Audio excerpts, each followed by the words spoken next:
Oi, gente, boa noite. É muito bom estar recebendo vocês aqui em mais uma noite de Conselheiro Vivo. A gente vai ter um momento de roda de conversa, mas antes disso, me apresento, né? Sou Samuel Maciel, sou professor e também escritor. A gente vai estar aqui nesse momento iniciando com uma performance do Francisco. E essa performance se chama A Utópica Solidão do Cangaceiro. Então, a gente começa com essa apresentação.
Belíssima apresentação do Francisco, que é um artista aqui da cidade.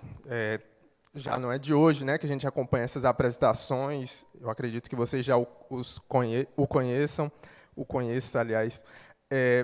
Então, gente, nesse momento da oficina, inicialmente, como eu gosto de fazer já de início, gosto de começar agradecendo as pessoas que convidaram a gente para esse momento, fazer esse agradecimento público, né, ao Pedro Igo e ao Alan, que estiveram articulando esse momento.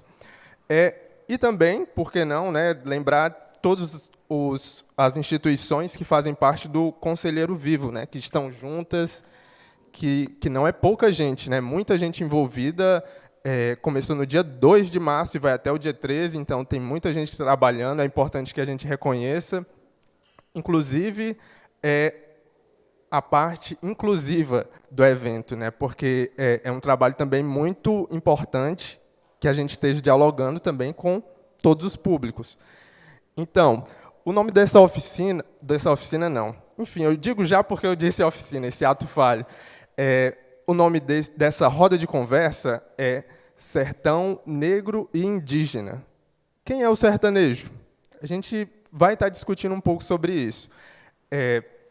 Então, me apresentando um pouco mais formalmente, estou pensando aqui que está todo mundo para cá e as cadeiras aqui, né? Faz mais sentido, talvez, ficar ali onde o Neto está, né? Não sei, gente. Mas, enfim, você vem para cá, né? Enfim, é verdade, a gravação. Então,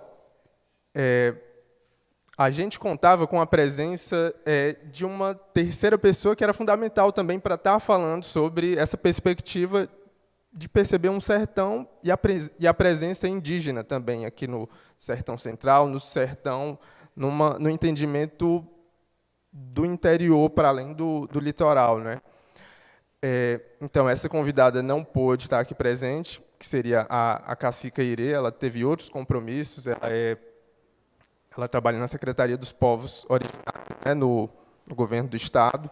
Então, às vezes, as agendas não colaboram, né, tem choque entre eventos. Então, me apresentando um pouco mais formalmente, sou professor de português, sou formado em letras pela UES. Atualmente, estou no mestrado interdisciplinar em História e Letras, também pela UES. E sou professor de português no Colégio Nossa Senhora do Rosário. Enfim, também faço outros trabalhos de formação. Atuo junto com o Coletivo Algueiro, que é um coletivo de artes visuais, diversas artes aqui na cidade. E, para estar batendo esse papo com a gente, um rosto conhecido de todos vocês, um nome menos conhecido é o Francisco Chagas da Silva Neto, mas eu vou falar do Neto Camurim. Então, esse nosso convidado, que vai estar batendo esse papo com a gente, ele é licenciado em História pela UES desde 1999, e ele teve a pesquisa intitulada Escravidão e Abolição em Quixeramobim, a liberdade condicional e gradativa imposta pelos senhores e proprietários. Ele faz o recorte temporal de 1850 a 1884. Ele também tem especialização em História e Sociologia pela URCA. É professor de História no ensino médio da Rede Pública Estadual, no Liceu de Quixeramobim. É integrante da ONG IFANAC, desde 2004, né, vem realizando o evento Conselheiro Vivo. É também coordenador do projeto Papo Cultural, que está com quantas edições? Já contou com 100 edições e, enfim, vai continuar por muito tempo. E ele também realiza, dentro das ações do IFANAC, exibição de filmes pelas periferias e também pela zona rural. Então, esse é o Neto, esse sou eu. E, além disso, complementando essa peregrinação intelectual do Neto, ele também vem realizando pesquisas de campo e também bibliográficas mapeando as rotas do conselheiro, né? Por onde é que ele passou, o que ele deixou de, o que ele criou para a história, o que se tem de historiografia sobre o conselheiro Nordeste adentro. Ele vem fazendo esse percurso. Então, quero pedir que o nosso convidado venha e aplausos para ele.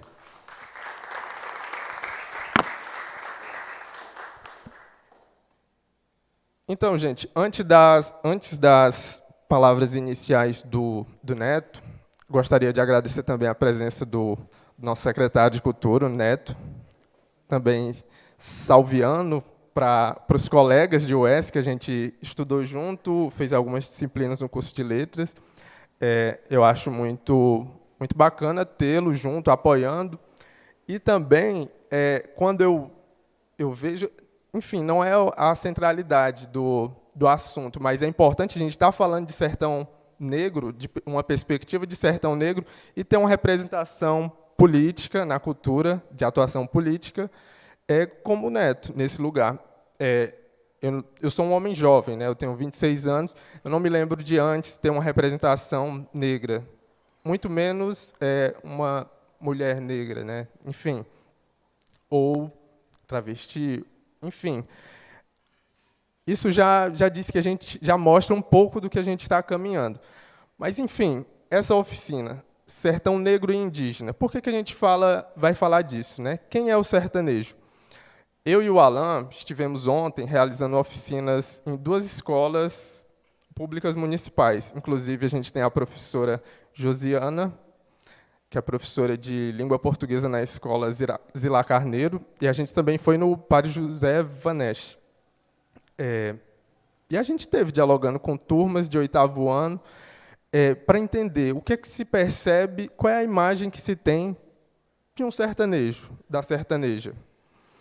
Então, eu quero que vocês façam essa pergunta para vocês, essa elaboração dessa imagem, né, que é a resposta. O que é o sertanejo? O que é a sertaneja? A que imagens remete esse nome? E o sertão também? Que símbolos? Quais são as marcas que configuram esse território e esses sujeitos? Que também somos nós, hoje, né? Homens e mulheres modernos.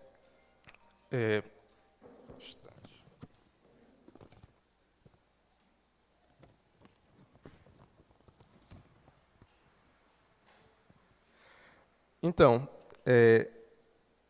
facilmente a gente associa sertão à seca, à fome.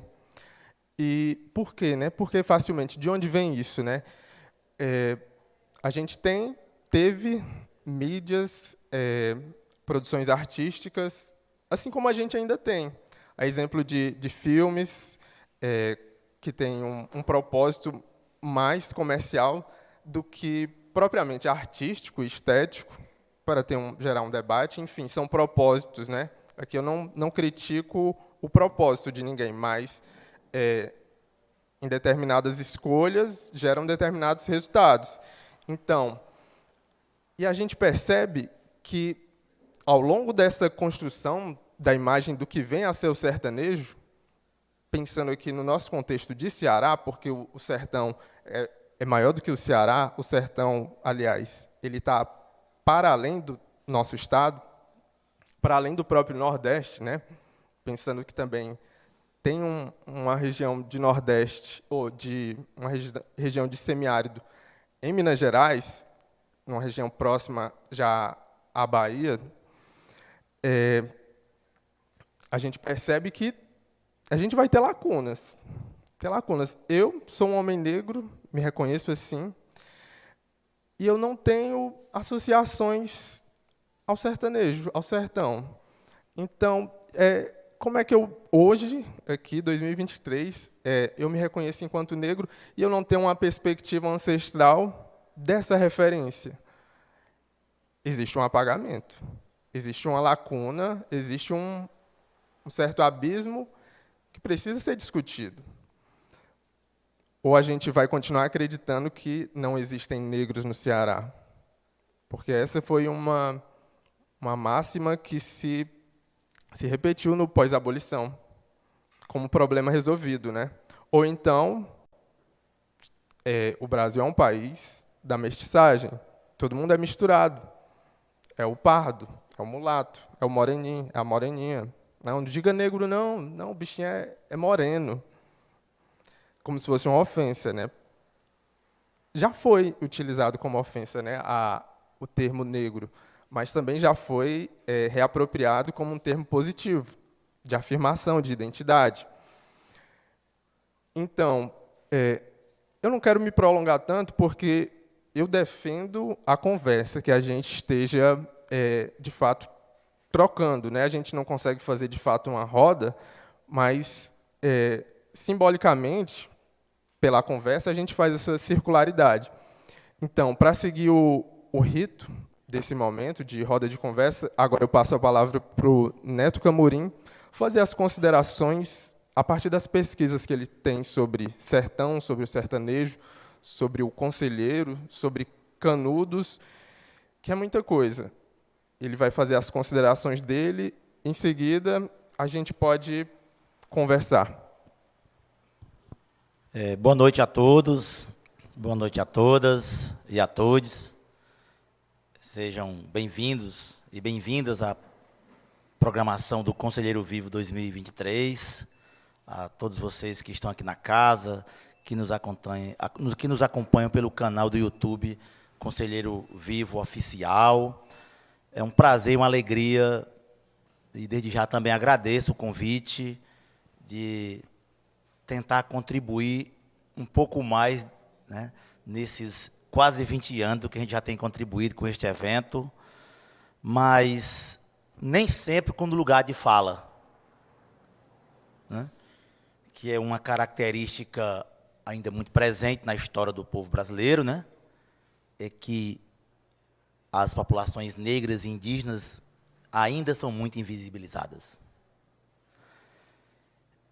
Quando fui instigado a falar sobre este assunto, quem é o sertanejo, esse sertão negro e indígena, eu fiquei pensando, a princípio, mas como eu vou entrelaçar isso, né, nessa relação do conselheiro?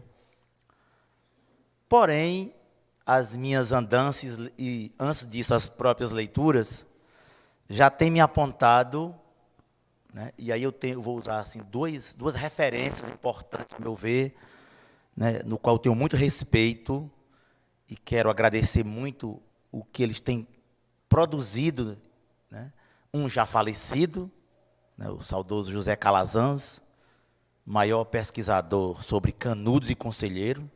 É impossível alguém, por exemplo, vir ao Brasil, quando ele era vivo, não passar na Bahia para conversar com Zé Calazans.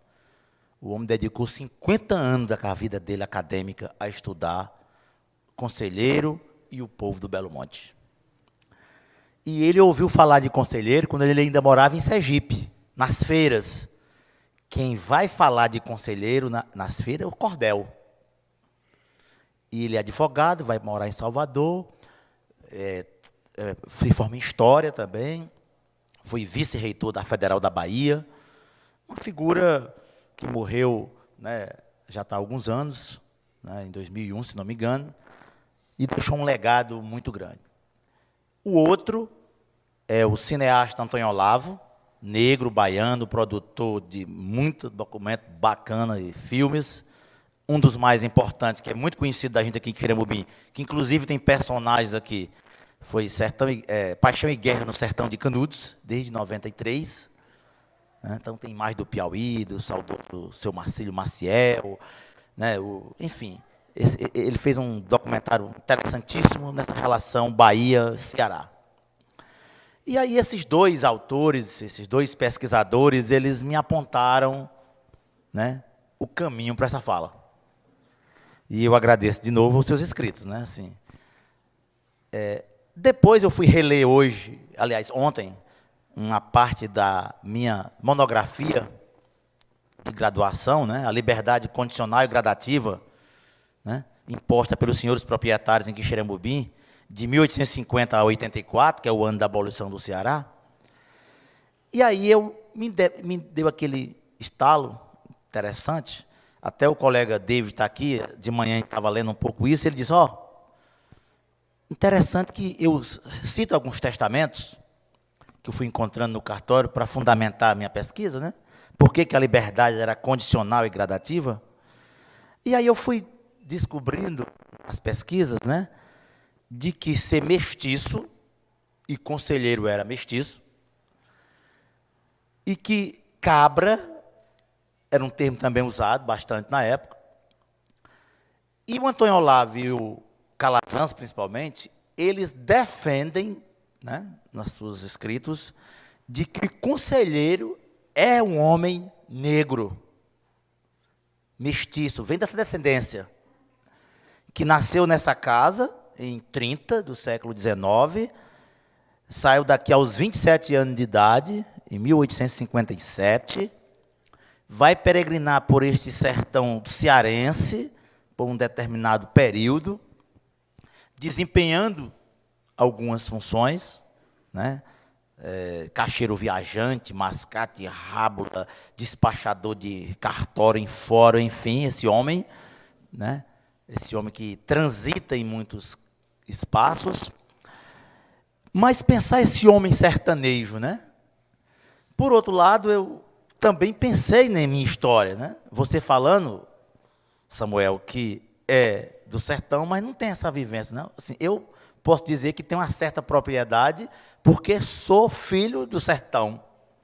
Nasci num lugar chamado Aroeiras, hoje sertão do Banabuiú, antes Quixadá.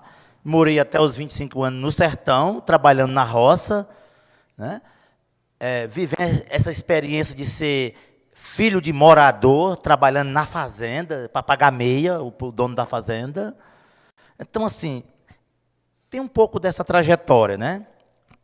Bebi nessa água, nessa vivência sertaneja. Só que ser sertanejo, no contexto da gente transitar no século XIX, algo muito difícil, né? Primeiro, para o próprio sertanejo se perceber sertanejo, num cenário de que, no século XIX, pouco se falava sobre esse tema, né? Talvez muita gente nunca tenha ouvido falar sobre os sertões ou o sertão, antes de vir falar na obra de Euclides da Cunha, que tem a sua contribuição valiosíssima, mas, por outro lado, como o próprio Calazans diz, virou uma espécie de gaiola de ouro em 50 anos, que parece que só podia falar do Brasil de dentro, a partir da referência Euclides. E o Calazans, ele vai adentrar o sertão. Ele vai dedicar 50 anos da sua vida a compreender essa trajetória. E quando ele vai a Canudos, né, a antiga Belo Monte, já destruída, que ele vai ter contato com os sobreviventes que já tinham se restabelecido lá na antiga Canudos, né, antiga Belo Monte, que voltando a ser Canudos, né, desde 1909, 1910, nos anos 50, este homem vai ter contato com sobreviventes.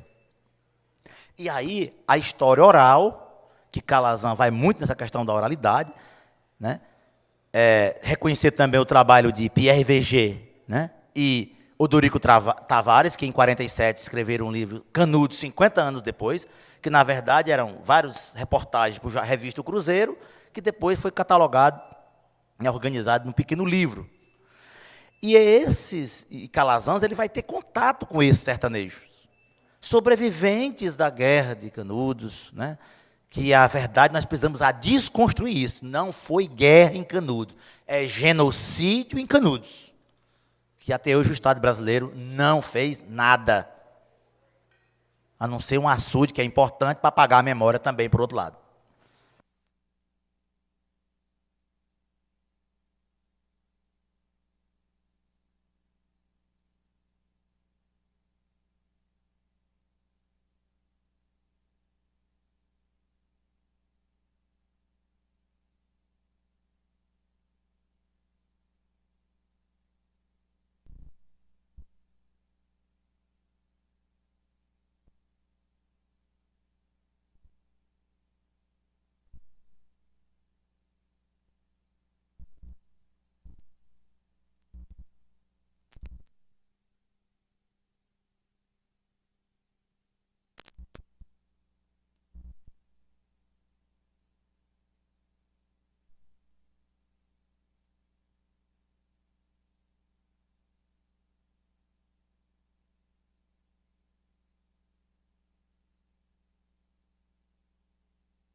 E Canudos, né, que a gente viu naquele documentário no lançamento da programação ainda, atualmente é um município muito pobre, né, do sertão baiano.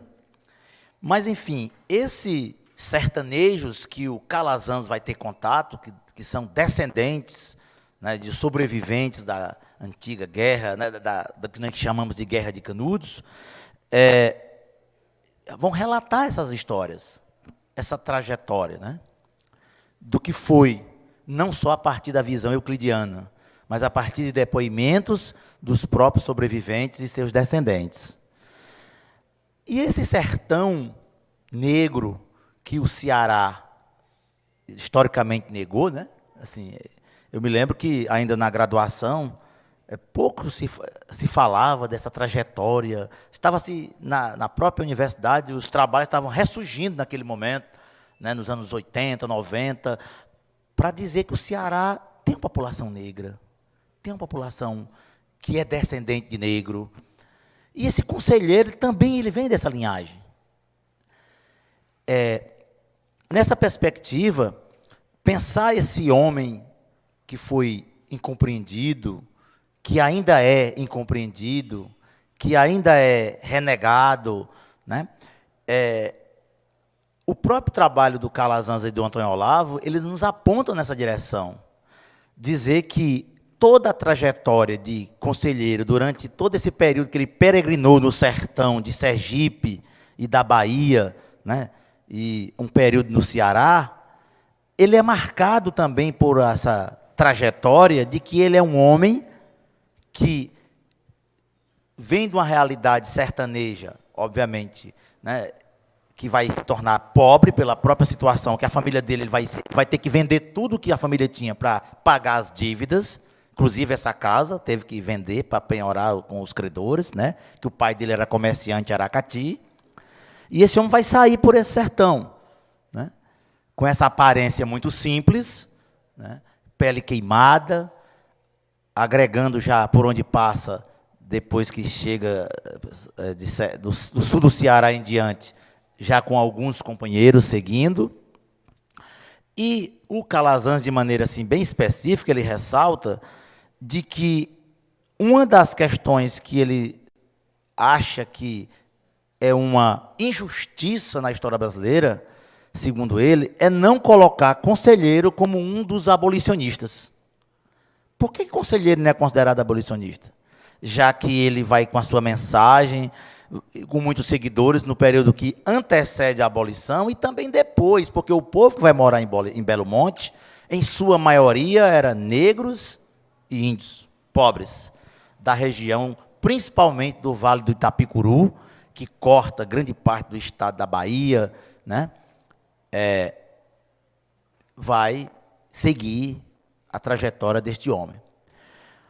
E é interessante também perceber, pelos próprios relatos dos pesquisadores, que a própria elite se preocupava demais, né?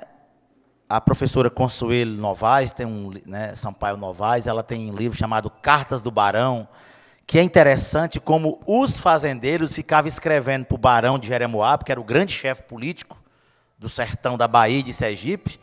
Para vocês terem assim, só a ideia do poder desse homem do latifúndio, ele tinha 62 propriedades, 59 na Bahia e 2 em Sergipe. Então, praticamente todo o Nordeste baiano era propriedade desse cidadão.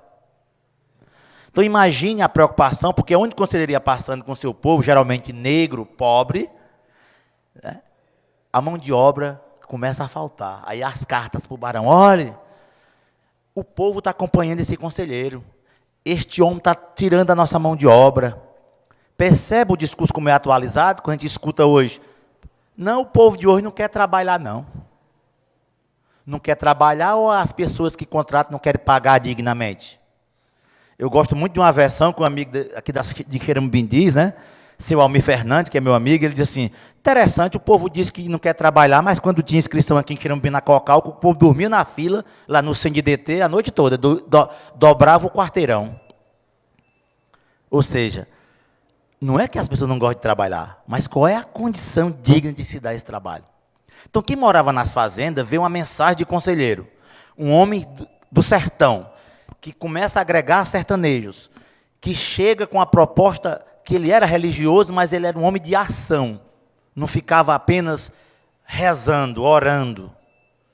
Né? Imagine a felicidade ou a esperança de dignidade para um pobre sertanejo que não tinha onde ser enterrado, e esse homem chegava na comunidade e dizia, nós vamos construir um cemitério, porque não tinha um local que ele chamava para repousar o seu corpo, né? No chamado local sagrado, ou campo santo, como se dizia. Chegar numa comunidade, porque sertanejo ele não tinha onde água, e o cara que chegava lá com seu grupo para construir um tanque, um cacimbão, né, uma aguada, que reformava a igreja, que vai discutir a política de impostos nesse país, desde 1874 a 75, a revolta do quebra-quilo no sertão, que os sertanejos vão ter que enfrentar. Gente, é um absurdo. É por isso que vão acusar conselheiro de monarquista, porque ele questionava a república. Tem uma passagem do livro do Manuel Benício, Rei do Jagunço, que é muito interessante, quando ele segue nessa trajetória sertaneja, pelo sertão afora, ou adentro, né? Aliás, sertão adentro, não afora, né?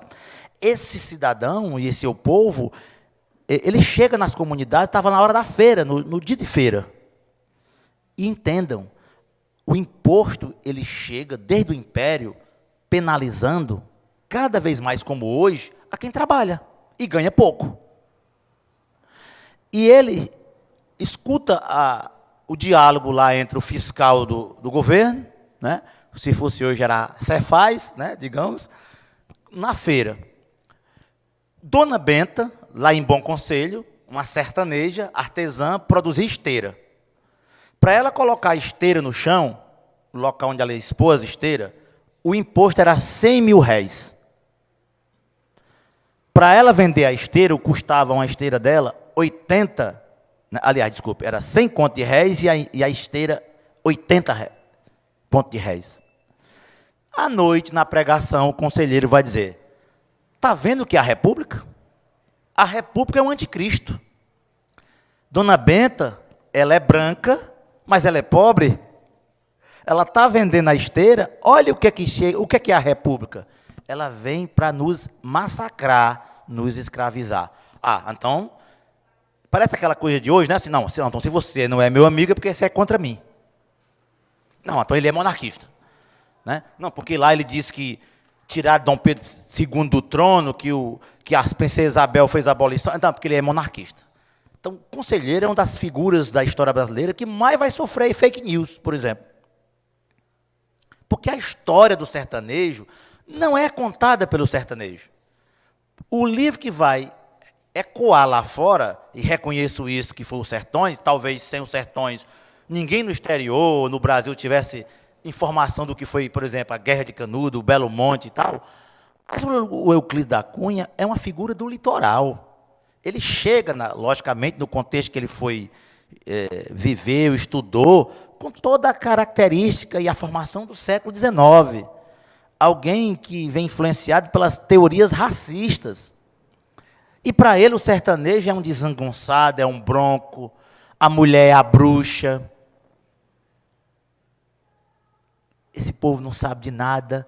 Inclusive, hoje os maiores pesquisadores sobre o tema Canudos e Belo Monte tentam reforçar, de tirar essa ideia de jagunço, porque jagunço é o termo que era usado dos coronéis para contratar para cuidar das suas fazendas e mandar matar os pobres. Mas quem vai para o Belo Monte é chamado de jagunço dos conselheiros. Inclusive, obras, o jagunço, o rei do jagunço, e aí vai.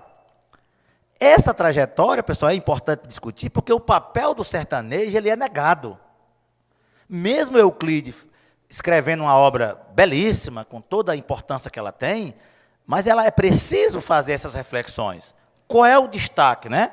Por exemplo, Calazans diz nos seus escritos que não tem nenhum momento na obra Os Sertões que Euclides diga que lá tinha ex-escravos, por exemplo.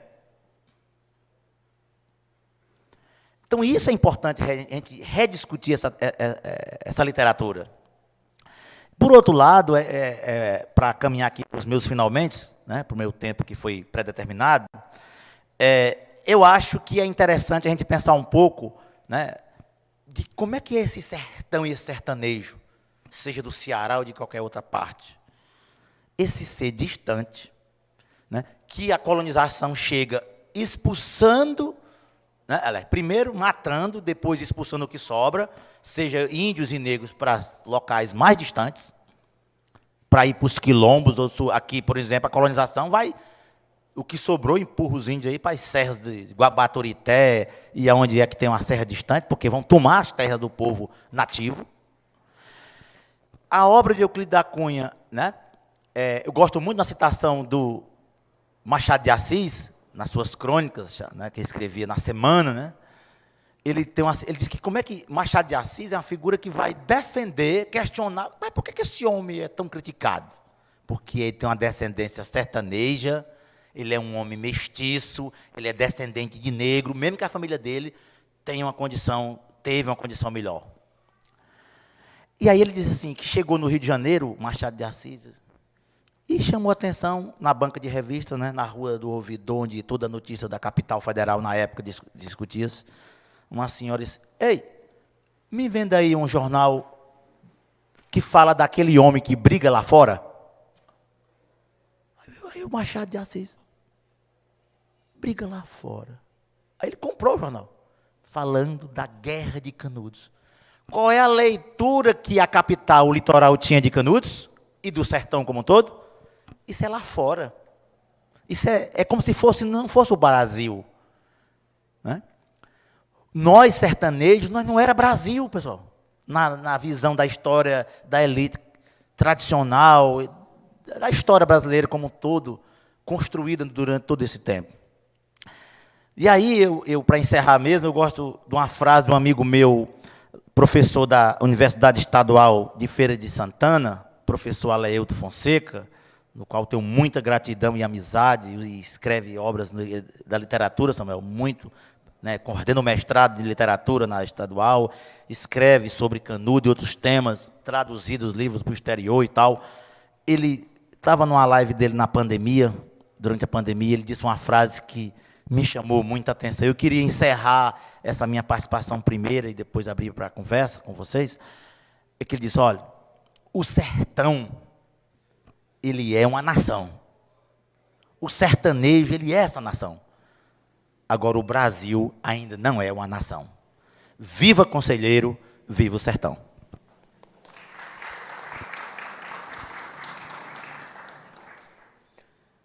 Então, gente, ótima fala do Neto, mas, aliás, eu acredito que deve ter acionado gatilhos, enfim, questões, curiosidades, provocações que vocês têm para lançar para o Neto, ou também para algo que eu já falei no início. E a gente vai começar esse momento de troca da conversa, por assim dita.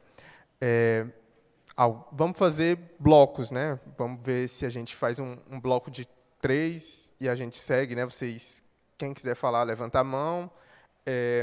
Fica melhor a pessoa vir para cá, ou tudo bem se ela falar de onde está? Certo. Sinalizem, quem quer falar.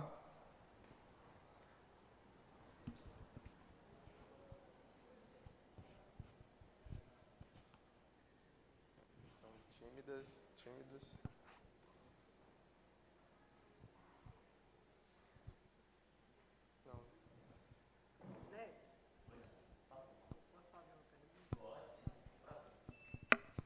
Boa noite. Neto, eu já conheço um pouco da sua trajetória, do trabalho que você vem fazendo, que fez há mais tempo, sobre a condição de escravidão aqui em Quixeramobim. Eu não pude chegar no momento, cheguei de Quixadá hoje e descansei um pouco antes de vir. Então, não sei se você falou mais especificamente sobre o seu trabalho, que eu creio que um trabalho que foi, de certa forma, inédito para o município e não sei se para o Sertão Central como um todo, o Ceará, né? Em Quixeramobim. E eu gostaria de saber de você, porque o que se tem em mente é que a mão de obra escrava ela foi mais utilizada no litoral, na lavoura da cana-de-açúcar, e que a ocupação do sertão ela foi mais tardia que nessas capitanias que já estavam com a lavoura. E adentrou para o Ceará já no século XVIII, mais tardiamente, né, do descobrimento, da conquista, como se queira chamar, de 1500.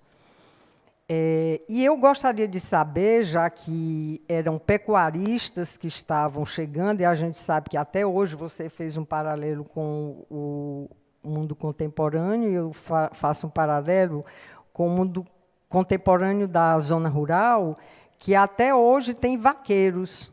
Então, é uma pequena mão de obra que tem que dar conta de cuidar de uma fazenda. Quem já conheceu fazenda, morou em fazenda, né, sabe que se tem os vaqueiros que trabalham com o gado e, muitas vezes, na lavoura. E aí eu lhe pergunto, nesse trabalho que você fez, haviam escravos domésticos e os escravos trabalhavam na agricultura? Como era essa prática deles?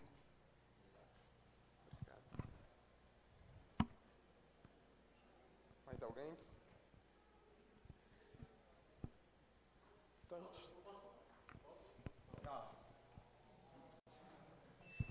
Oi.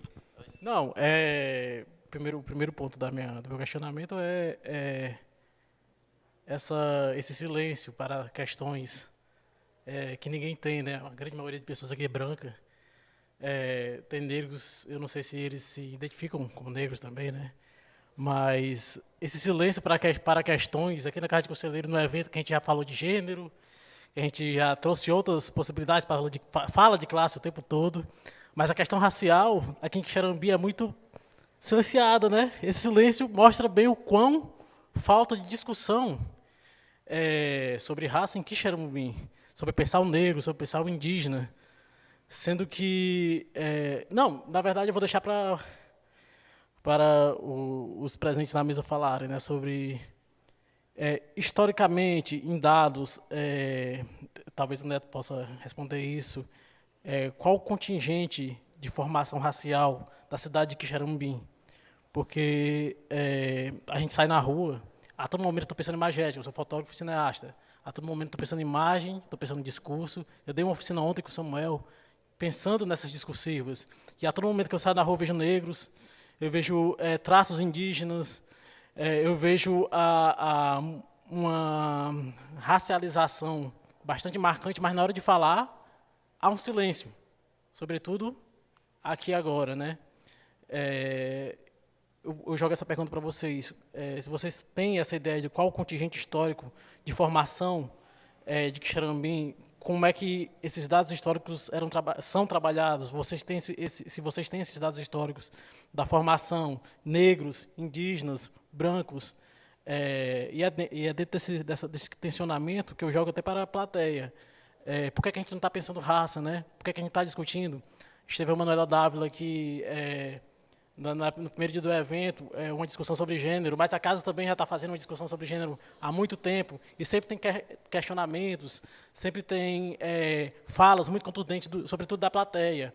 Por que quando a gente vai falar de raça, não tem essa fala contundente da plateia? Sabe? Dá licença, né, que eu posso só fazer uma complementação na minha pergunta?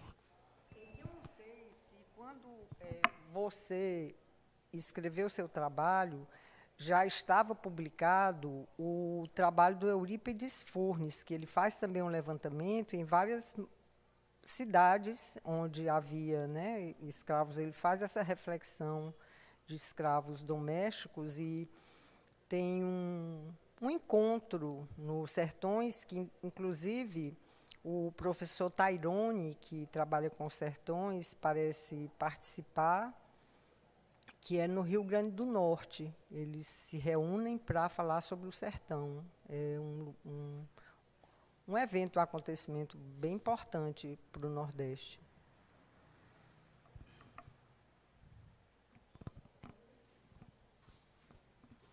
Para fechar o bloco aí, tá? Pronto. Neto, mais uma curiosidade, né? Eu gostaria de saber, né, pegando esse bloco, como foi o desenrolar do pós 1884, né? Levando em consideração que século XIX, né? As telecomunicações muito primitivas, né? Os sertões muito distantes da capital Rio de Janeiro.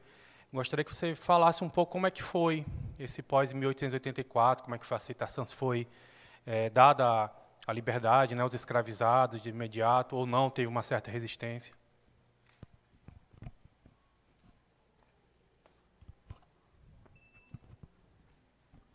Agradecer muito aí as perguntas dos colegas. Marcélia, minha professora na UES, e me fez agora, Marcélia, eu lembro muito claramente isso. Toda vida que eu pego o meu trabalho, que vou pensar, a gente estava na cantina, eu escrevendo a monografia, e disse, professora, eu estou lendo uns registros lá em cartórios, documentos, testamentos, e me chamou a atenção, porque escravo não tem nome, é Antônio, cabra, mestiço, não sei o quê. Aí você disse assim, faça uma discussão sobre identidade. Dessa sua indagação, eu lhe agradeço muito, ela surgiu um capítulo sobre essa questão, no qual eu muito agradeço. De fato, a escravidão no Ceará, né, ela foi muito invisibilizada, né, assim, a professora já colocou alguns aspectos, que é porque era distante, não era forte a questão da cana-de-açúcar, era mais forte no litoral. Mas eu encontrei documentos que dizem que isso não é bem verdade.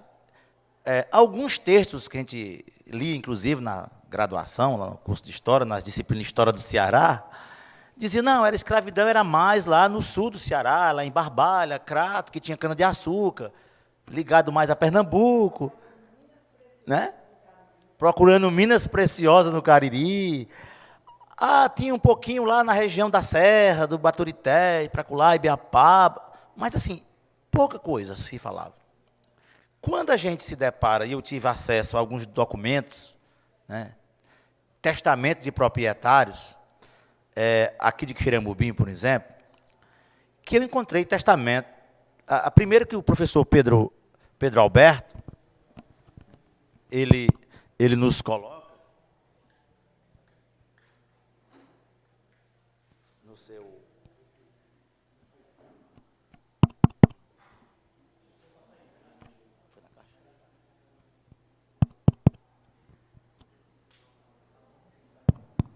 O professor Pedro Alberto, que tem o livro Escravidão no Ceará, né, ele destaca, e eu concordo com ele, de que o Quixeramobim, por exemplo, foi um dos últimos municípios do Ceará a abolir a escravidão. Para vocês terem uma ideia, a abolição do Ceará foi 25 de março de 1884.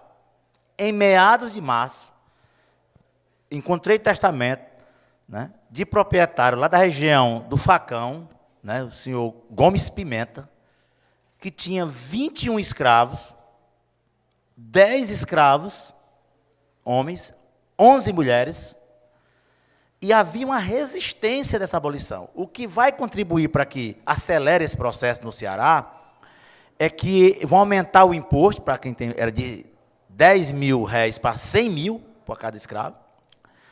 É importante também dizer de que o processo da expansão do algodão, né, com a questão da influência muito grande dos ingleses, com a Guerra de Secessão, que proibiu que o algodão do sul dos Estados Unidos chegasse como era chegado antes em Londres. O Ceará e o Maranhão vão produzir algodão. Então, acelerar a abolição era uma perspectiva de criar uma mão de obra livre para atender os interesses ingleses, porque escravo não ganha salário, não compra. E os liberais querem vender. E aí é que entra esse debate, né, importante destacar, de que o Ceará foi o primeiro a abolir. Mas por que ele foi o primeiro a abolir? É preciso levar em conta essas questões. E aí, Marcélia, me chamou outra atenção interessante, que um proprietário de escravos aqui em Quiramubim, ele também era assim, ele tinha escravos de ganho, homens. Escravo de ganho, para quem não sabe, ele tem uma profissão. Ele já andava, era pedreiro, alfaiate, qualquer outra profissão, mas ele é propriedade de alguém. Então ele passa o dia fazendo o trabalho, à noite vai dormir lá na senzala, na casa do seu dono. E as mulheres nos trabalhos domésticos. E desses escravos que eram de ganho, me chamou a atenção no meu trabalho, só para ilustrar aqui um pouco, de que tinha um padre, chamado Padre Jacinto, se eu não me engano, que ele era sócio do escravo, ele era dono com o cunhado dele. Né? Ele dizia, eu declaro que é do meu gosto, né, assim dizer assim, que declaro, no testamento dizia, que o escravo que tenho em sociedade com o meu cunhado, Hermenegildo, não sei o que lá, Furtado de Mendonça, que está construindo o sobrado na Rua do Bonfim, que é a atual Salviano Pinto. Da minha parte, eu, como o padre dizendo, quero que ele, vou dar a alforria da minha metade. Se a minha, né, digamos assim, a esposa lá do meu cunhado, que ele já tinha falecido, o cara, não precisa mais dos trabalhos dele, eu espero que ela faça a outra metade. Então, assim, esse silenciamento do Xeramubim, nesse tema da negritude, não é diferente de muitos lugares do Ceará e do Brasil também não. Porque a nossa história nunca foi, digamos assim, contada pelo povo e nem tinha espaço para isso. Era de negar. Né? Como é que as pessoas que não sabiam ler, escrever, não tinham espaço, não eram contadas essas histórias?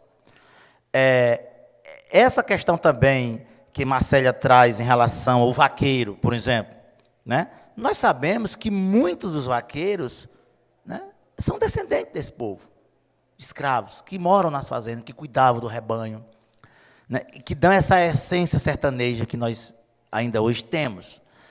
Mas, por outro lado, essa questão da pecuária é contada como uma pujança a partir dos pecuaristas, e não a partir de quem trabalha, de vaqueiro, de meeiro, que morava na fazenda.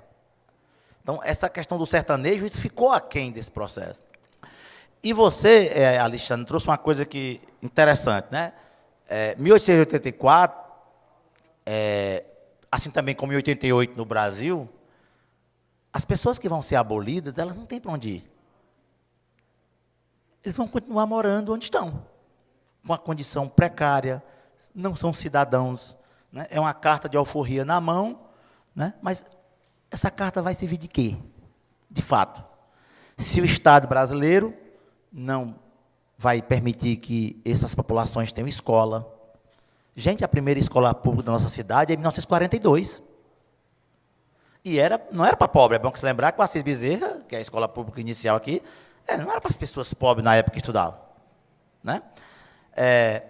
E, Alain, você traz uma reflexão importante. Esse silenciamento, quando se fala da negritude, né, assim, eu percebo, não só por ser negro também, mas isso também é importante.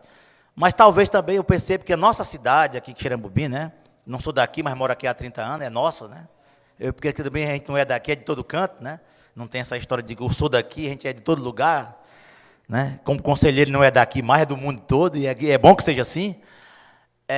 Existe essa questão do silenciamento, sim, e é muito sério. Né? Isso é um debate que precisa ser aprofundado nessa temática. Às vezes a gente faz uma postagem, ninguém comenta. Eu sei que é intencional não comentar. Entendeu? Eu compreendo isso. Mas, por outro lado, eu tenho um olhar também assim, porque eu não sou daqui, você consegue perceber um certo estranhamento das coisas. Ou percebe de forma diferente.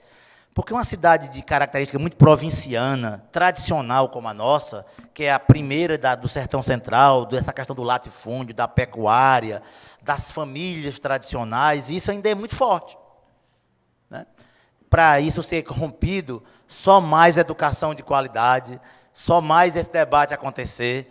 Né? A Lei 10.639, ela está longe de chegar no espaço que ela deveria estar.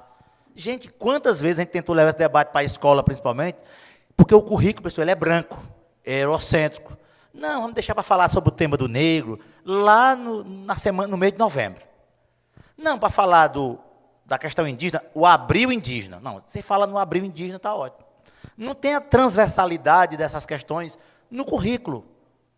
E isso é difícil, porque nós não encontramos espaço, coletividade dos próprios colegas, não culpa dele, né, de uma estrutura mesmo montada do Estado brasileiro, de invisibilizar quem é negro, quem é índio, a sua história, o seu silenciamento.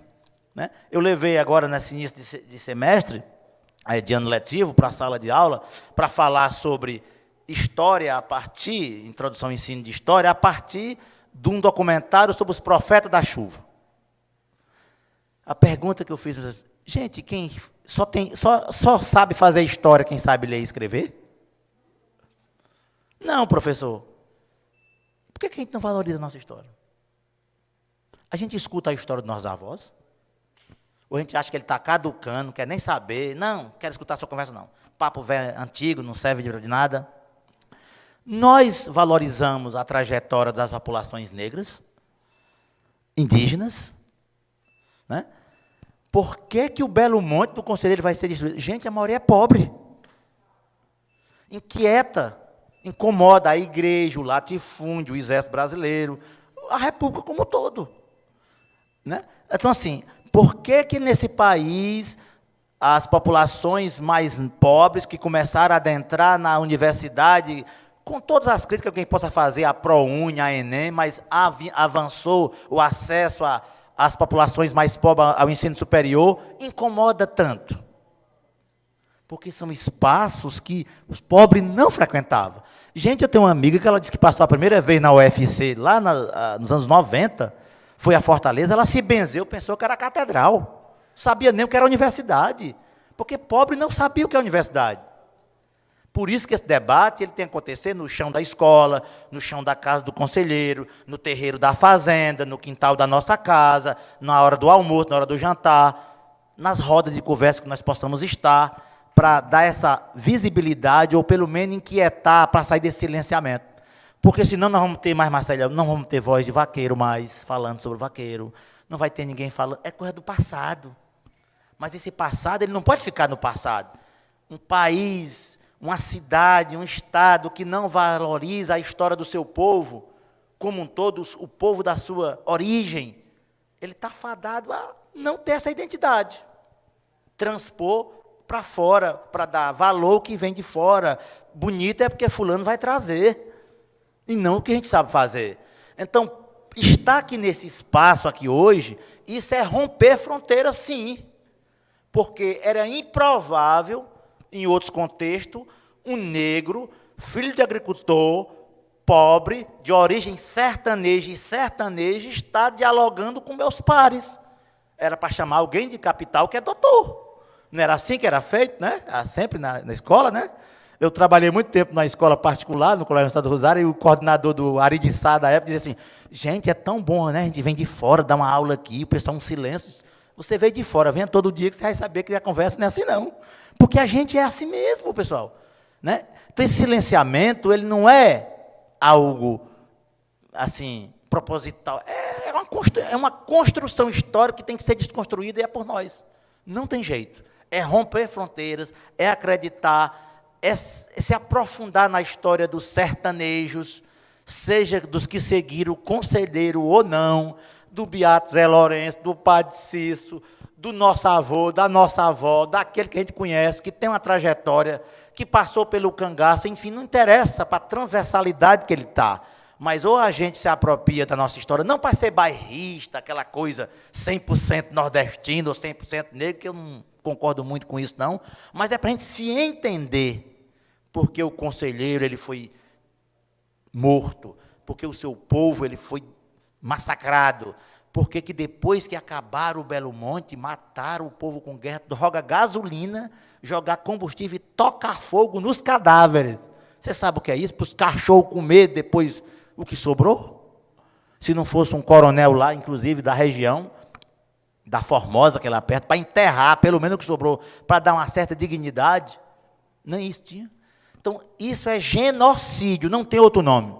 Assim como os Yanomamis estão vivendo, assim como os sertanejos que saíram da seca, daqui e iam para outras regiões do norte do Brasil tentar sobreviver, ou para São Paulo. Essas trajetórias, elas são assim, perpassadas por muitas situações.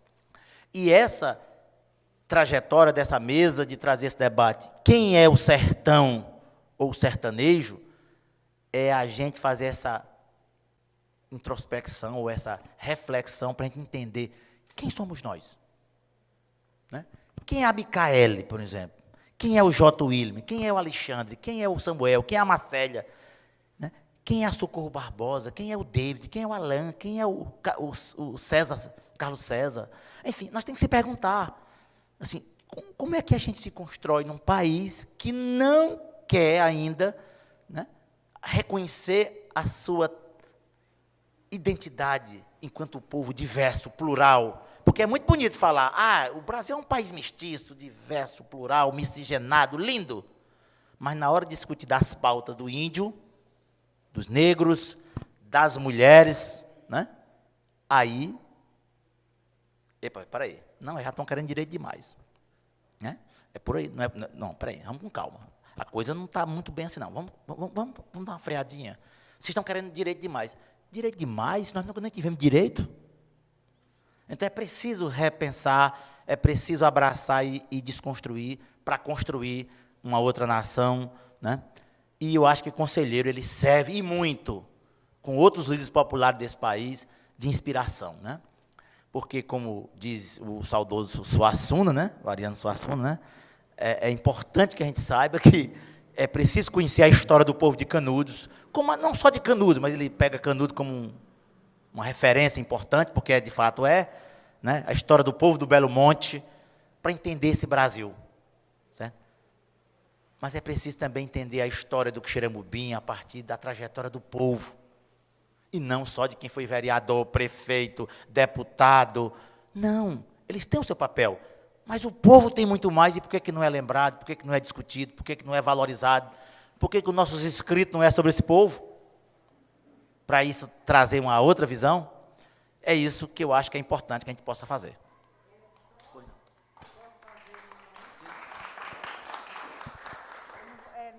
Não. E Quixeramobim tem uma diversidade de culturas étnicas muito fortes. Né? Tem a família do seu Marum Simão, né, que vieram de fora, a família Skeff, tiveram várias famílias que vieram de outros países. Né?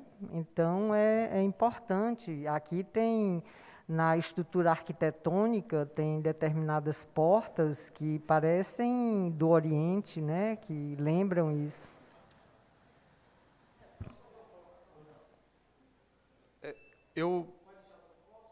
Eu queria fazer ainda alguns comentários a respeito das falas, né? Foram direcionadas, mas eu me sinto à vontade para fazer, né? Porque a gente está nesse momento de roda. Na sequência, a gente inicia outro bloco.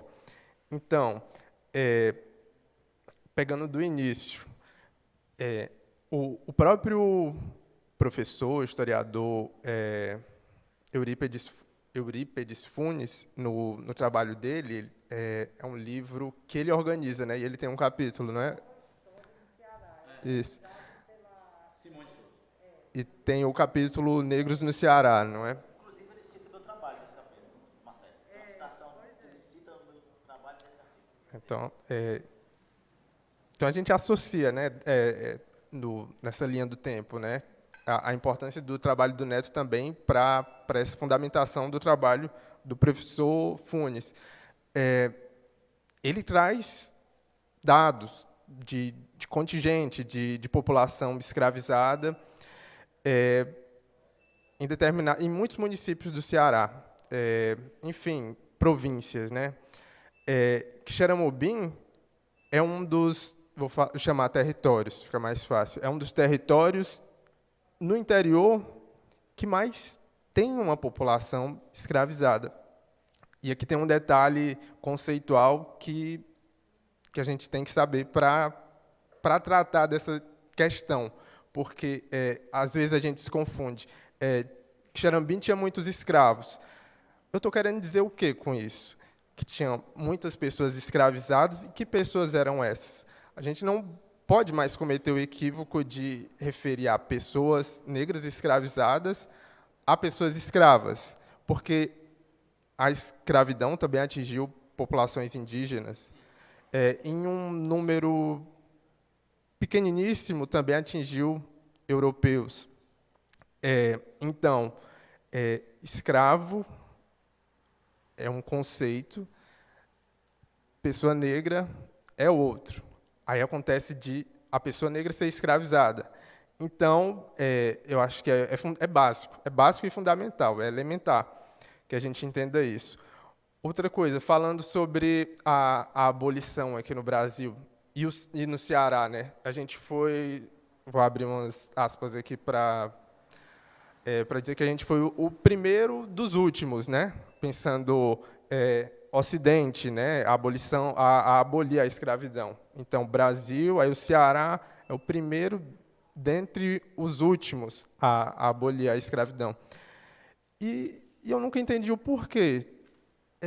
Assim, a gente sabe que tem uma origem de dominação patriarcal, eurocêntrica e tal, mas por que as outras nações também nessa configuração aboliram antes do que aqui?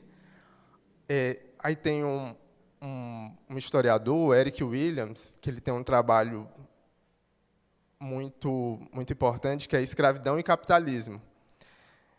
Que, através da leitura desse trabalho, eu entendi que o nosso contexto rural, agrário, era diferente de um contexto industrializado, onde a mão de obra tinha que ser qualificada, a produção, havia uma mudança na estrutura econômica das nações desenvolvidas que ainda não existia aqui no Brasil, nesse território que hoje a gente entende como Brasil. Então, ter uma mão de obra escravizada valia a pena para os fazendeiros, valia a pena a manutenção daquele Estado. Então, por isso que tem essa contenção, segura até onde dá, mas a gente também lembra que sempre houve resistência. E quando a gente fala de Canudos, do Arraial, de Belo Monte, a gente também pode lembrar, por que não, do Quilombo dos Palmares e de outros quilombos. Aí também não posso deixar de citar o... Interessante você lembrar isso aí, porque o povo de Canudos, os escritos, o próprio Clique cita, outros autores, os negros 13 de maio, que seguiu o conselheiro. Ou seja, o pessoal que era abolido e está seguindo, ou que ainda era antes dele no Belo Monte. Exatamente. Então, sim, e eu não posso deixar de mencionar, já que a gente está falando aqui da gente, de Sertão Central, o próprio território aqui em Xerambim do Mearim, que eles estão passando por um processo de reconhecimento e de certificação, enfim, a parte burocrática, enquanto um território quilombola, enquanto um quilombo. Quixadá, Sítio Veiga, outro quilombo. E no Ceará a gente tem muitos outros também. Enfim, o que são quilombos? São auto-organizações, é uma comunidade autossuficiente, que se emancipa, até certo ponto, do poder do Estado. Isso vai agradar quem? Como o Neto já até falou da questão dos impostos. Isso é uma insurgência frente ao Estado. Isso isso provoca o ódio, a violência do Estado, que é um não dito, mas que acontece por meio do extermínio. Não é, o caso mais recente, né, de um extermínio que ganhou repercussão internacional dos povos Yanomami, ele não é dito, não se tem a intenção de dizer, mas acontece o esvaziamento das condições básicas de viver. Então, e aí se cria histórias para dizer, não, isso foi o que aconteceu. O Estado tenta dizer o que foi que aconteceu, como aconteceu em Canudos. Né? Era um movimento messiânico, eram os monarquistas. E o que eles fizeram, que todo mundo já sabe, o extermínio. E o que aconteceu depois, como o Neto falou, queimaram para não sobrar nada, nada, nenhuma memória, nenhuma lembrança. Mas, através da oralidade, aquilo que eles não conseguem queimar se perdura. O mesmo também aconteceu em Palmares. O extermínio violento não foi... Teve resistência, mas, dada a desigualdade das forças, não dá para dizer que é uma guerra. Então, ocorreram extermínios. Assim, vocês podem puxar outras organizações quilombolas ou semelhantes que passaram por um mesmo processo. E, nesse mesmo processo, o que a gente vai ver em comum? Eram pessoas negras, auto-organizadas. Em sua maioria, pessoas que vieram desse contexto de fuga da escravidão. O quilombo é criado nesse sentido, né, de o aquilombar, né, essa fuga e essa nova organização. Então, eu também estive lendo recentemente um texto do pesquisador Antônio Bispo, que ele também é conhecido como Nego Bispo, é um homem quilombola do Piauí. Ele compreende também a organização do Arraial de Belo Monte como uma organização semelhante a um quilombo, tanto pelos sujeitos quanto pela estrutura que se dá. E não à toa, o que ocorre em Palmares antes é o mesmo que ocorre de forma semelhante em Canudos. É o mesmo processo violento de extermínio, o mesmo enfrentamento militar e, após a matança, o fogo. Nessas duas situações. Agora, chegando no ponto que o Alan falou, sobre o silenciamento, eu já acho que ele está no não dito. Ele está no não dito, porque todo mundo sabe, todo mundo vê que há um tratamento diferente, que existem negros, que existem negras, que a gente não está ocupando ainda os cargos de poder, os cargos que decidem, os cargos que executam, que criam as leis que executam, o lugar de quem não vou nem dizer de quem manda, porque parece muito autoritário, mas o lugar de quem ouve e quem bota para frente, né, a voz do povo, falando de uma forma mais simples. E esse silenciamento, a meu ver, ele é intencional, porque no momento que eu silencio, eu também produzo algum significado em cima desse silêncio. Aí é um pouco de filosofia da linguagem, mas dá para entender. Perante uma violência, se eu me calo, eu estou tomando uma posição de conivência com a violência. Por que eu não falo nada nesse momento? Está tudo bem, né? Não está. Claro que não está. Faz tempo que não está. E a gente já tem condições de entender isso. Às vezes, agora citando a Toni Morrison, que é escritora norte-americana e também crítica literária, ela tem um trecho de uma obra dela, de crítica literária, que ela diz que há um perigo em se colocar em defesa do negro. E qual é o perigo? De ser associado a ele, de ser visto como uma pessoa negra. Eu acho que isso também implica num silenciamento, porque para uma pessoa que tem o seu privilégio, que tem o seu lugar de conforto, é muito fácil querer mantê-lo, querer ter a manutenção desse espaço. Então, para que questioná-lo? Aí é que está. Em outro momento, eu falei aqui sobre um rapaz que tinha perguntado como brancos podem participar da discussão sobre raça, não é? Para mim, eu acho que já chego nesse ponto, é um corte na própria carne, mas não vai doer nada. Não vai doer nada. É ter coragem também de se colocar à frente, porque já que brancos ocupam, historicamente, lugares de poder, de privilégio, tem muito a fazer. Tem muito poder, tem muito a fazer. Então, E quando não fazem, também têm responsabilidade por não fazer. Então, eu acho que a discussão, para mim, é nesse sentido, de que a gente tem responsabilidade. O seu silêncio também faz parte dessa cultura violenta, já que você não se opõe ao que tem acontecido.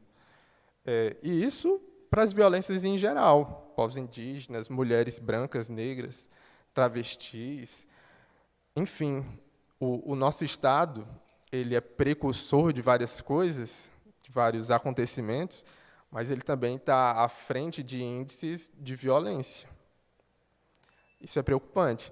Ao mesmo tempo que a gente tem bons rendimentos em exames nacionais como o Enem, Olimpíada de História, aprovação em vestibulares como o ITA, a gente tem a manutenção desses problemas. Então, eu acho que o silenciamento ainda fica como descompasso dentro desses resultados obtidos. Né? O que esses resultados, de fato, implicam na nossa vida? Enfim, eu acho que há uma necessidade urgente. E esse silenciamento não é só da fala, mas de tomada de atitude, de posição. E por que essa sala aqui não está cheia como teve para Manuela Dávila, que é uma mulher que tem uma fala e uma caminhada muito relevante, muito importante, mas o que diminui esse momento aqui? Porque, se a gente considerasse, como o Alan falou, as oportunidades que se tem para falar sobre gênero, e eu vou, por que não, tocar em outra ferida muito puxado por mulheres brancas, tem muitas oportunidades e, assim, ainda assim, tem um grande público, e quando é para falar sobre sertanejo, sobre a gente, sobre negros e negras, a gente não tem a sala tão lotada, mas a gente tem um público que, ainda assim, está aqui para ouvir, para dialogar, e aqui a gente se valoriza nisso. Mas é importante tensionar, fazer essas tensões. Vai incomodar. Tudo isso vai incomodar a gente. Se você não se sentir incomodado, você pode estar, eu acho que, do lado errado, né? Do lado errado, porque, enfim, a gente tem agora, nesses próximos anos, uma perspectiva de normalidade, de volta da normalidade. Mas não quer dizer que a gente não tenha que assumir essas responsabilidades. Então, o Conselheiro Vivo está tomando a sua responsabilidade mediante a isso, e a gente aqui também. A gente tem que ter coragem para isso. Então, falei demais, a gente segue.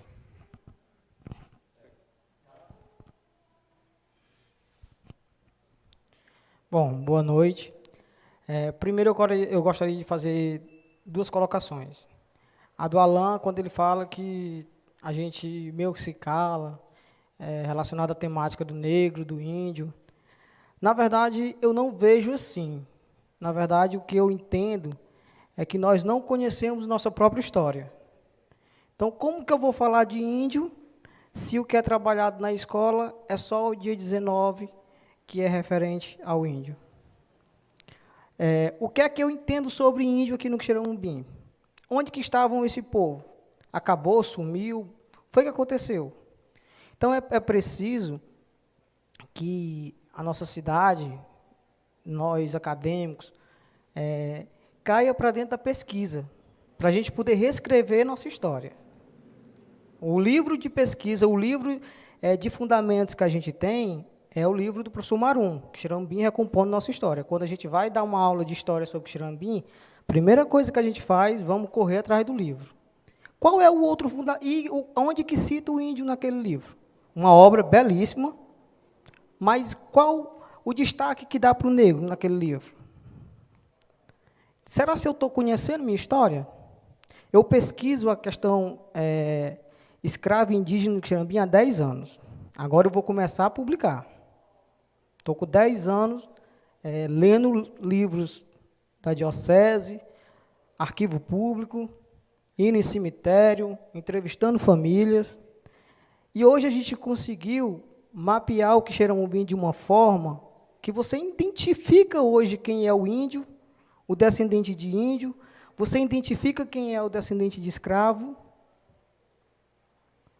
Quando eu fui indagado sobre a questão do Miarim, Quilombo Miarim, que, por sinal, eu também sou descendente do escravo que fundou o Quilombo, era o meu trisavô, eu fazendo minha árvore genealógica e eu não conhecia eles, porque eu não sabia também que o meu trisavô era de lá. E quando eu fui fazer a pesquisa para descobrir quem era o meu trisavô, eles estavam numa questão lá que eles eram descendentes de índio. E eu falei para eles, não, vocês não são descendentes de índio, vocês são descendentes do escravo Gustavo, que nasceu em 1865, na fazenda Jericó, com toda a sua família. Então, a escrava Margarida foi uma escrava que veio da Paraíba, e aí, o único trabalho que tem na cidade é a monografia do professor Neto. E o professor, dentro do que pôde pesquisar, ele focou no tema dele e trouxe as informações que eram relevantes no momento para o trabalho dele. Então, hoje, no Quixeramobim, nós sabemos, muito se fala nos escravos do casarão do Zé Felício. O casarão do Zé Felício, todo mundo que passa perto do Baradesco diz, o casarão do Zé Felício teve escravo. E quem são esses escravos? Quem são os descendentes desse povo? Acabou com o casarão? O casarão do Zé Felício está ali, e os descendentes estão aqui pelo Quixeramobim. Se a gente pegar a família Alves dos Santos, aqui de Quixeramobim, a gente vai ver que eles são descendentes da escrava Juntária, parece um nome esquisito, mas é uma angolana que chegou aqui em 1850. Comprada na Paraíba e desembarcada em Quixeramobim, no casarão do Zé Felício. Depois da libertação dos escravos, ela assumiu o sobrenome Alves de Paula, com o casamento com o dos Santos. A família hoje se assina como Alves dos Santos. Assim como a família Zacarias, assim como a família Gustavo da Silva, que é lá do Miarim, assim como os Ferreira da Silva, que também são dos Paus Brancos, Maloca. Então, os escravos estão nessas localidades. Certo? E os índios? Onde que estão os índios hoje? Se nós descermos um pouquinho até o Poço Grande, formos fazer uma entrevista com a família Soares, nós vamos ver que ali eram os índios que viviam em Quixeramobim. A família Soares do Poço Grande são todos descendentes de índio. Se a gente subir um pouquinho por Uruquê e encontrar os Barbosa do Uruquê vão ser descendentes de índio. E você vai encontrar, isso não sou eu que estou falando, são pesquisas documentais. Você vai encontrar documentos onde fala índios do Poço Grande chegaram a ser alforriados pelo Manuel Cavalcante de Albuquerque, que era o dono das terras do Poço Grande. Se a gente for um pouquinho a mais no Curralinho, a gente vai encontrar tanto índio, lá na fazenda Curralinho, como a gente vai encontrar os escravos dos Correia Vieira. E aí, às vezes, o silenciamento é justamente esse. É nós não nos reconhecermos. A gente passa pelo negro e acha que todo negro é igual. E não é. Eu vou ter o negro aqui no Quixeramobim que veio da África, mas tem o da Angola, tem o do Congo. Como que eu vou identificar esses caras? Então, é esse o que eu vejo ainda na nossa cultura. É porque nós não nos reconhecemos. Se a gente for conversar com um avô, e se o avô falar que não sabe o nome dos seus avós, ali é um grande indício para que você chegue a um descendente. Todo mundo quer ser descendente de português. Quando eu sou contratado para fazer árvore genealógica, as pessoas dizem logo, procura o meu português. Mas alguém já ouviu falar, procura o meu escravo? Eu sou descendente de qual escravo? Tem índio na minha família?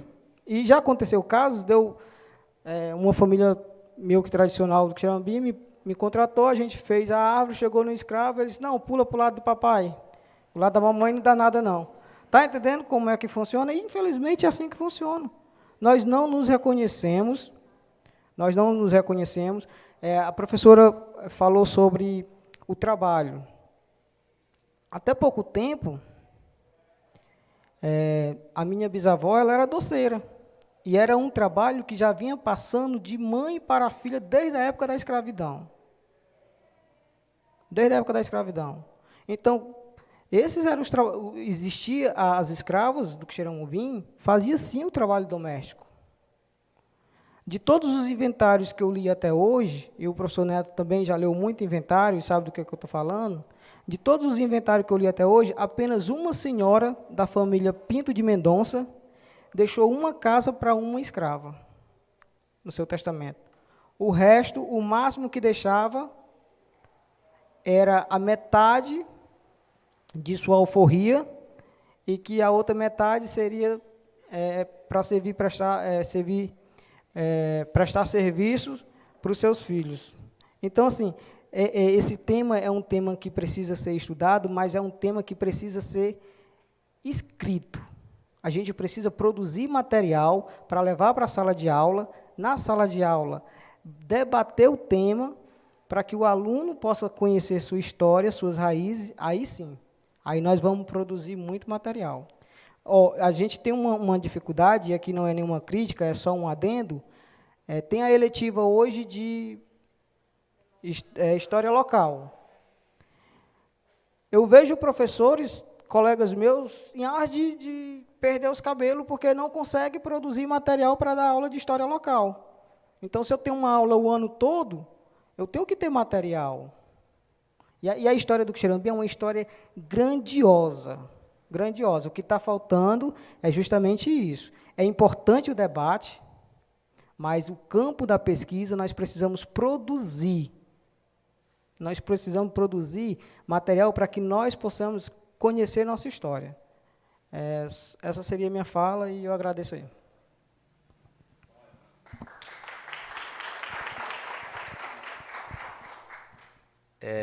Agradecer, Carlos César, a sua colocação, mas assim, eu acrescentaria uma coisinha a mais.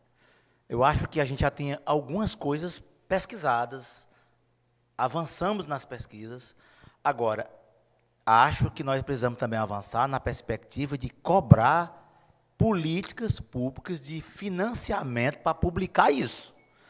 Porque quantas vezes a gente sabe que a intencionalidade de quem quer publicar, às vezes não quer de qualquer pessoa. Não. Por que quando vai produzir um livro sobre a história de determinada cidade, tem que ser alguém que vá escrever? Entendeu? Eu acho que é preciso democratizar mais. Tipo, temas diversos, para que as pessoas possam ter acesso. Né? É importante, se está certo, aprofundar a pesquisa, tem que aprofundar mesmo o nosso conhecimento nesse sentido, mas é preciso que tenha políticas públicas para isso. Existem editais nos municípios para financiar publicações sobre isso? Não temos, por exemplo. Nenhum tem aqui. Nem só em Xeramobim, mas nenhum outro. Né? Na hora de fazer a coisa acontecer, fica às vezes só na intenção também, a gente sabe. Né? E aí é bonito para ficar a foto, mas depois a coisa não caminha. E é preciso que a gente vá além disso. Concordo mesmo que é importante que a gente possa avançar. Mandar um abraço aqui para quem está na sintonia aí das nossas transmissões, né? O pessoal lá de Canudos, Lequinho, na Canudos TV, e todo mundo aí que está ligado aí de Canudos e de outras regiões do Brasil. Obrigado pela acompanhar aqui nossa transmissão do Conselheiro Vivo 2023. Passa aqui para o Samuel para a gente vai cuidar da vida. Né?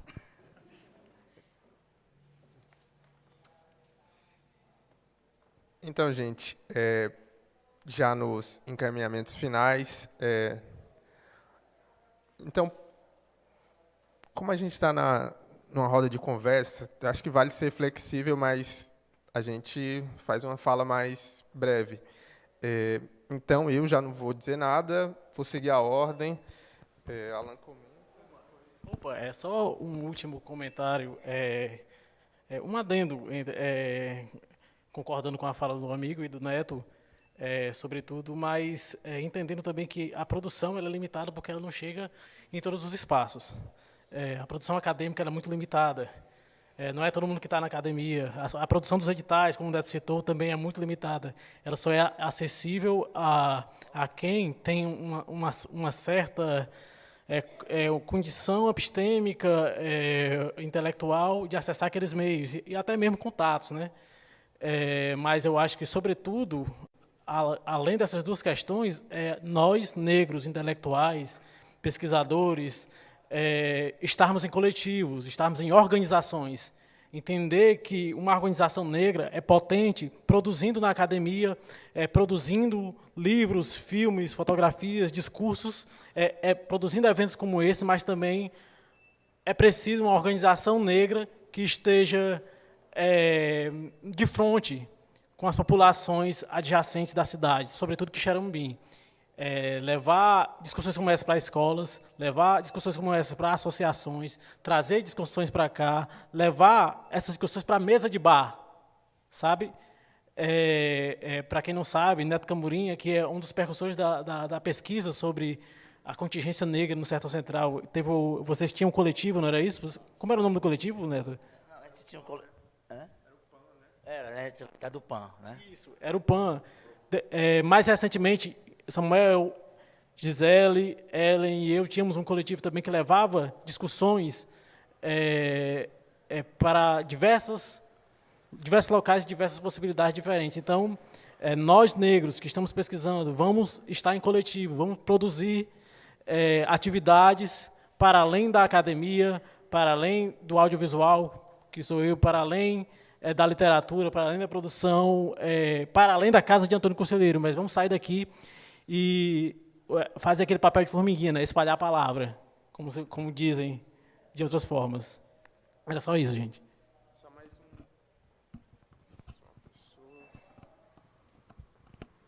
Bom, gente, boa noite.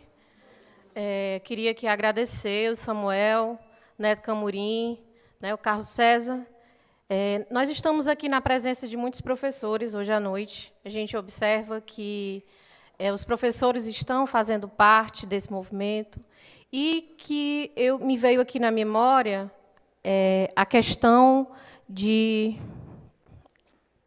histórica, né? O Neto Camurim colocou aqui a data de 1884 e eu me lembrando que faz um pouco mais de 100 anos, né? Podemos dizer 100 e poucos anos da libertação dos escravos oficialmente. E, recentemente, a gente observou, vi uma matéria aqui, que em Quixadá, aqui do lado, algumas pessoas foram pegas no trabalho escravo, pessoas que estavam dormindo nas suas próprias redes, pessoas que não tinham cama, não tinham banheiro, em situação de escravidão.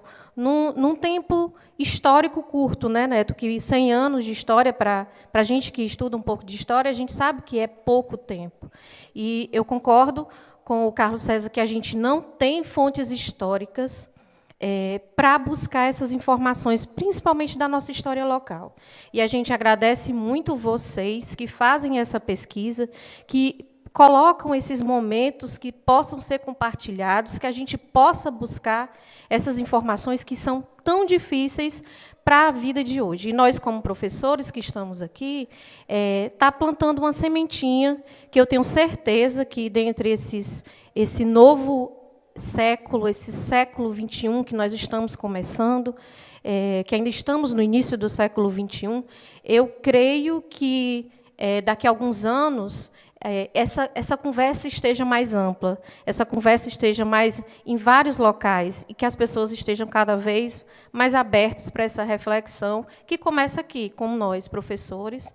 E aí eu queria agradecer vocês pelo bate-papo, pela conversa, pelas informações, em nome de todos os professores que aqui estão, por esse momento e que venham, né? Esse seja só uma sementinha de outros momentos que vão vir a partir de nós, a partir do nosso trabalho, da nossa função como educadores, professores e como pessoas, de modo geral, que estão aqui, que gostam desse conhecimento, que gostam de compartilhar e que, com certeza, a valorização da nossa história é o pontapé inicial que nós estamos fazendo aqui nesse momento. Então, boa noite a todos.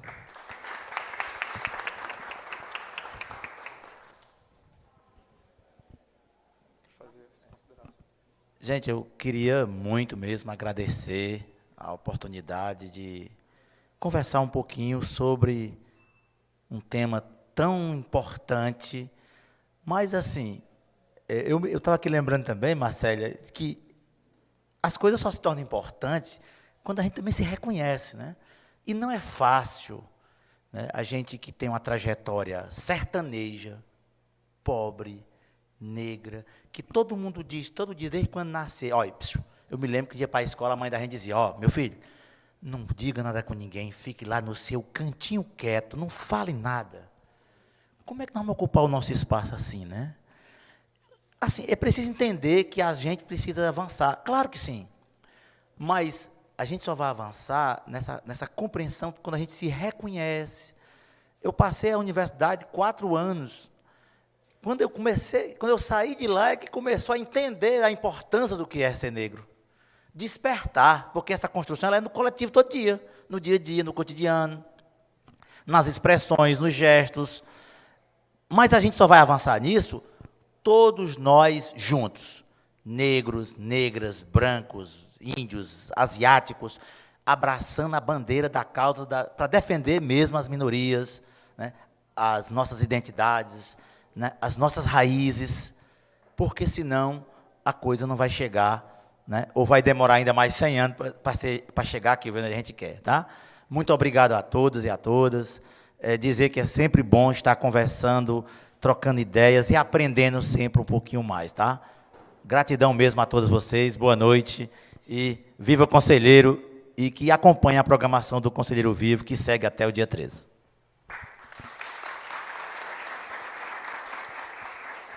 A propósito, por falar em programação, né, já eu trago um complemento, né, sobre a programação de amanhã. E aqui, fazendo minhas considerações finais, segura aqui, Alan, por favor.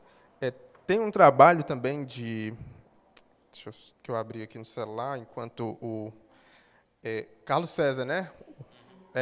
Você é professor de História? Ah, certo. Tem um trabalho, deixa eu ver aqui se... É uma tese, né? Então, é um trabalho de doutorado. Eu nem conheço a autora, é Ana Lúcia Sulina Bezerra, não sei se vocês conhecem, mas ela tem um trabalho, né? A Confraria de Nossa Senhora do Rosário dos Homens Pretos de Quixeramobim, Ceará, Brasil, Identidades e Sociabilidades. Então, praticamente na Casa Paroquial, mas o Brasil lá nos livros cartoriais, das Irmandades de Nossa Senhora do Rosário. Entre esses, a gente também vai ter outros. Eu acho que a professora Marcele, que orienta muitos trabalhos na FECLESC, né, também tem uma noção até melhor, com certeza, né? A própria FECLESC, com o MIL, tem produzido trabalhos também para estar discutindo questões raciais também. Eu lembro da Yasmin Nascimento, que tem um trabalho sobre a invenção da liberdade, e o trabalho dela analisa a produção do centenário da abolição de 1984, feito pelo IHC, né, Instituto Histórico do Ceará, com esse discurso que foi produzido nesses 100 anos da abolição aqui no Ceará. O meu trabalho meu TCC na área do ensino de literatura e currículo, também pensando o currículo do próprio curso de letras da FECLESC, enfim, entre outros trabalhos também. A FECLESC é um polo, é um celeiro para a gente estar nessa busca. Google acadêmico, vamos jogando as tags dos assuntos que a gente quer, e a gente vai nessa arqueologia, a gente vai nesse trabalho, a gente vai encontrar alguma coisa. Para completar o meu raciocínio, por minha conversa, o Neto é um homem tem mais afazeres, eu, enfim, também tenho, mas por minha conversa seguia mais tempo.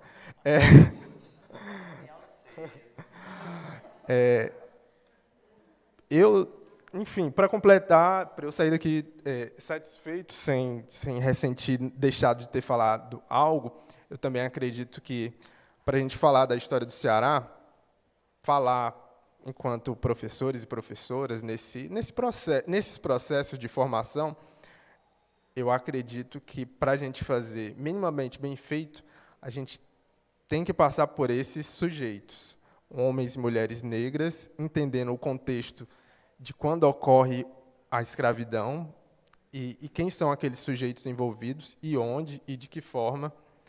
Isso para também pensar como se forma o sertanejo. Neto falou, o vaqueiro, o que o vaqueiro é? Ele é um ser que não tem raça? Ele é um homem negro? Ele tem uma mestiçagem com o indígena? Que povo indígena? Vamos aqui ver a etnia?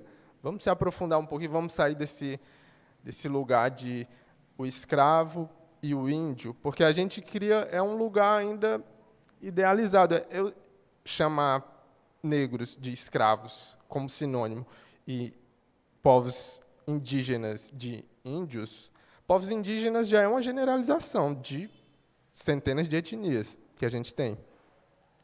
É reproduzir o discurso do colonizador, de quem assassinou, de quem destruiu. Então, eu acredito que, para a gente entender o que é o sertanejo, quem é o sertanejo, a gente só vai entender se a gente passar por esse lugar. Senão, a gente não está entendendo. A gente está, como dizem da gente, de pessoas negras, né? Vocês estão puxando para o identitarismo. Quando não se fala de uma perspectiva racial, pensando brancos, negros e povos indígenas, que são muitos, e se fala só de sertanejo como uma perspectiva comum, geral, universal, a gente está sendo identitarista para esse lado do colonizador europeu, ocidental e branco, porque a gente não problematiza essa relação. O mesmo se aplica para a história do Ceará. Eu não estou estudando a história do Ceará se eu não estudo a história dos negros no Ceará. Estou estudando história a partir da perspectiva do colonizador. Essa é uma história que, enfim, eu acho que não dá conta. Eu tenho certeza que não dá conta, é fácil dizer isso. E o mesmo se aplica para a história do Brasil. E a gente está falando de história. Eu sou professor de português. Posso falar isso também pensando em literatura, representação, falar de artes, falar de geografia, falar de matemática, seja o que for. Se a gente não se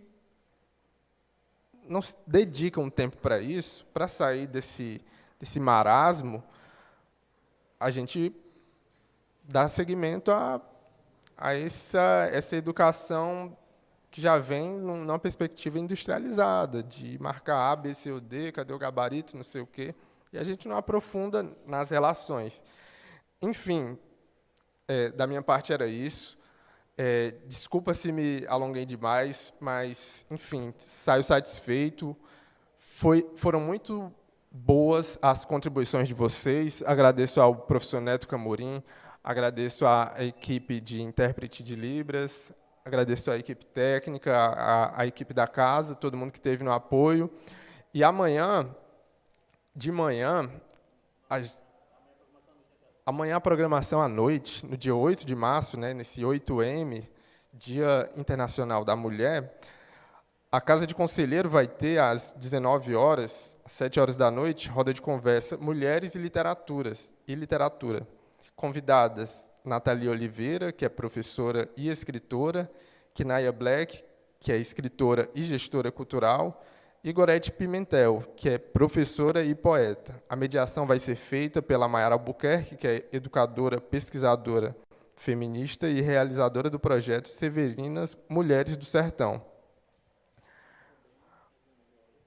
Também às 19 horas, a gente vai ter o Encontro de Mulheres Empoderadas de Quixeramobim, que é uma programação do SEBRAE, vai ser uma palestra, abre aspas, Case de sucesso, mulher de negócio de Quixeramobim, fecha aspas. E também outra palestra, abre aspas, como desenvolver a mentalidade empreendedora, fecha aspas. E a apresentação do programa SEBRAE Delas, edição Quixeramobim. E às 9 horas, a gente... Não, é nesse dia mesmo, amanhã. Às 9 horas da noite, fiquem atentos, momento da fruição, do lazer, né? Não que esse não seja, né? Eu acho muito legal, mas, enfim, às 9 horas da noite vai ter o show Mila Canta Mulheres, com Mila Torres, que é uma cantora aqui do nosso município, acho que ela não está por aqui, mas ela também está dentro da equipe, e ela é uma artista local, uma cantora, vai estar fazendo esse show amanhã, aqui, na casa de Antônio Conselheiro. Obrigado, todo mundo, voltem bem para casa, boa noite.